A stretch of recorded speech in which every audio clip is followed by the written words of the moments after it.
This wasn't a tool of justice.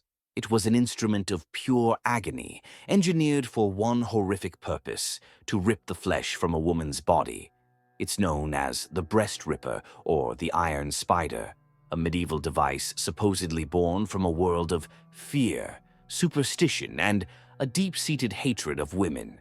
But the story you think you know, the one with dark torture chambers and screaming victims, isn't the whole truth. The reality of the iron spider is far more complex and in many ways more disturbing than the legends. It's a tale that forces us to ask not only about the brutality of the past, but how and why we choose to remember it. What happens when the line between historical fact and morbid fantasy gets blurred? To understand the legend of a device like the iron spider, you have to understand the world that dreamed it up. The Middle Ages and the early modern period were times of incredible social and religious anxiety.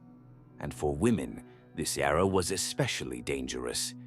Let's be clear, this was a world built by and for men, where legal, religious, and social rules all hammered home the idea of female inferiority. Women were widely seen as intellectually weaker, morally frailer, and dangerously susceptible to temptation and the devil. This misogyny was written down in terrifyingly influential books. None was more infamous than the Malleus Maleficarum, or The Hammer of Witches, published in 1487. Written by a clergyman named Heinrich Kramer, this book was a literal guide to hunting, prosecuting, and destroying witches. Its pages practically seethe with hatred for women. One passage declares, "What else is woman but a foe to friendship, an unescapable punishment, a necessary evil, a natural temptation, a desirable calamity, a domestic danger, a delectable detriment, an evil of nature, painted with fair colors." The Malleus argued that because women were inherently weaker, they were far more likely to make pacts with the devil. It tied witchcraft directly to anxieties surrounding women's bodies and roles. Midwives were accused of killing newborns. A woman's sexuality was framed as a gateway for demons. And because the book was published right as the printing press was taking off, its toxic ideas spread like a plague across Europe.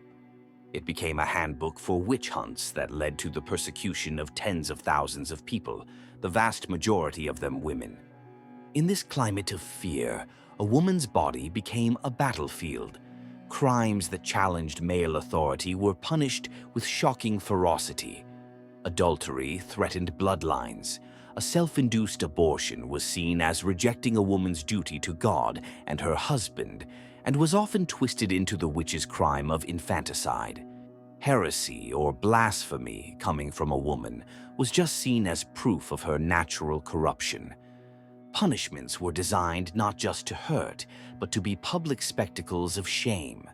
The goal was to control everyone through fear. Devices like the scold's bridle were used to silence nagging women, while ducking stools were used for public humiliation. It's in this fertile ground of institutionalized misogyny and shaming punishments that the terrifying idea of the iron spider took root. It was the ultimate nightmare, a physical manifestation of a society that wanted to control and tear apart the very idea of being a woman. The object that has come down to us in museums and gruesome drawings is a masterwork of cruelty. Known as the breast ripper or the iron spider, its design is brutally simple and horrifically specific. Typically forged from cold, hard iron, the device has a set of claws, usually 4, shaped to fit over a woman's breast. According to the legends, these weren't dull pincers. They were sharp, talon-like hooks made to pierce flesh and lock on tight. The stories describe 2 main versions of this instrument. The first was handheld. A torturer would clamp the claws onto an exposed breast. Often, the tales claim the iron would be heated red-hot, adding searing burns to the ordeal and cauterizing the wounds as they were being made. Once the claws were locked in place, the torturer would pull, twist, and tear. The goal wasn't a quick removal, but a slow, agonizing mutilation meant to shred muscle and tissue. The second version, known as the Iron Spider, was perhaps even more psychologically terrifying. In this scenario, the device was mounted to a stone wall. A woman would be forced up against it, her breasts fixed into the claws. Then she would be violently pulled away, using her own body weight to rip her breasts from her chest. The sheer force would have guaranteed a gruesome death from shock and blood loss. The name Iron Spider is telling. In many cultures, the spider is a symbol of an ensnaring, dangerous femininity, the patient weaver of webs. By calling this device the Iron Spider, its storytellers tapped into a deep cultural fear of female power, turning that symbol into an instrument for her destruction. This wasn't just a tool, it was propaganda forged in iron.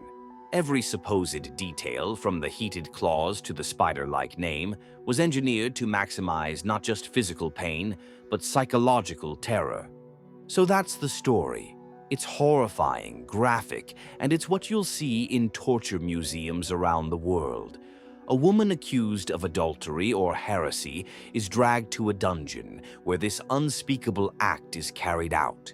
Any survivor would be marked for life, a walking warning to others. It's a chilling narrative of social control. There's just one problem. There's little evidence it ever actually happened that way.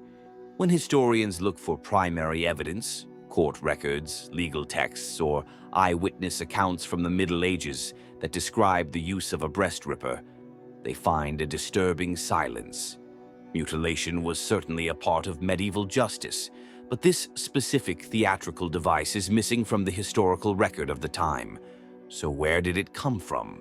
The uncomfortable truth is that many of the most sensational medieval torture devices, including the Iron Spider and the infamous Iron Maiden, are likely phantoms. There's almost no evidence they were really used in the Middle Ages. The surviving examples you see in museums today can't be reliably dated to that period. Instead, historians now believe that many of these objects are fakes, created in the 18th and 19th centuries. This was the Victorian era, and they were obsessed with the Middle Ages, which they saw as a primitive, barbaric, dark age. It was a view that made them feel much better about their own enlightened modern society. Showmen and museum curators created and exhibited objects that were designed to shock and horrify, confirming the public's darkest fantasies about medieval cruelty. The idea of the breast ripper was likely inspired by older stories of martyrdom, like that of Saint Agatha of Sicily, a 3rd century Christian martyr who reportedly had her breasts cut off with simple pincers. Over centuries, and with a big boost from 19th century mythmakers, the brutal reality of a pair of pincers was likely transformed into the mechanically complex, theatrical, and ultimately fictional device we see today. It was created not as a tool of medieval justice, but as a terrifying prop for a Victorian audience. This doesn't mean the misogyny it represents wasn't real. It absolutely was. The witch hunts happened. Women were brutalized and executed in horrifying numbers. The horror of the Iron Spider, then, isn't in its widespread use, but in its very invention. It shows us that the hatred of women was so profound it could inspire such a monstrous idea, and that later generations were so captivated by this cruelty, they felt the need to forge it into reality for a museum display. The device may be a phantom, but the hatred that dreamed it up was all too real. The true legacy of the Iron Spider isn't in the scars of its victims, because there may have been none, but in the scar it left on our collective imagination. While its authenticity as a medieval tool is doubtful, its power as a symbol is undeniable. The breast ripper has survived for centuries because it perfectly captures a specific, terrifying form of gendered violence. It's the physical embodiment of the desire to punish women for their sexuality, their independence, and their defiance. The legend itself laid out a clear fate for its victims. A survivor would be permanently disfigured, her mutilation a social brand marking her as a sinner. In a society where a woman's value was tied to her body and her ability to have children, this was a social death sentence. This intended consequence, total social destruction, is key to the psychological terror the device represented, whether it was real or not. Today, the iron spider exists in a strange limbo between history and horror. It's a star attraction in torture museums, often presented with dramatic flair and little mention of the historical debate around it. These exhibits, while popular, feed us a simplified, cartoonish version of the Middle Ages, a dark age caricature that overshadows the real, documented injustices people actually faced. Yet, even as a myth, the iron spider is important. It acts as a dark mirror, reflecting the most extreme possibilities of misogyny. It forces us to confront the fact that women were persecuted for things like heresy and self-induced abortion. It reminds us of the power of texts like the Malleus Maleficarum that gave a legal and religious justification for violent sexism. The device, real or not, has become cultural shorthand for the historical war on women's bodies. Its chilling shape gives form to abstract ideas of oppression, ensuring we don't forget the very real hatreds that birthed such a horrific idea in the first place. The story of the iron spider starts as a simple, terrifying tale of medieval cruelty. But when you look closer, a more complicated and unsettling truth emerges. The evidence for the device's actual use is flimsy at best. It's likely a product of a later era's morbid imagination. So we're left with two horrors. The first is the one the device makes us imagine, the raw, physical cruelty of iron and torn flesh. The second is more subtle, the realization that our popular view of history can be so easily shaped by myth.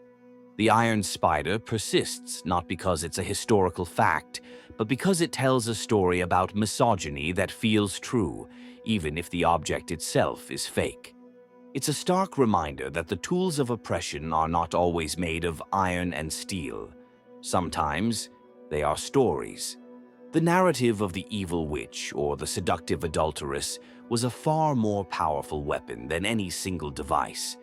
The iron spider may be a ghost, but the fears and hatreds that gave it shape have haunted us for centuries, and understanding its myth is key to understanding the long, brutal fight for women's autonomy. The history of crime and punishment is filled with these tangled stories where myth and reality collide. What do you think it says about us that we're still so fascinated by these dark chapters of the past? And what other historical facts have we accepted without question? Let us know what you think in the comments below. And if you want to keep digging into the shadows of history with us, make sure you subscribe and hit that notification bell. Thanks for watching.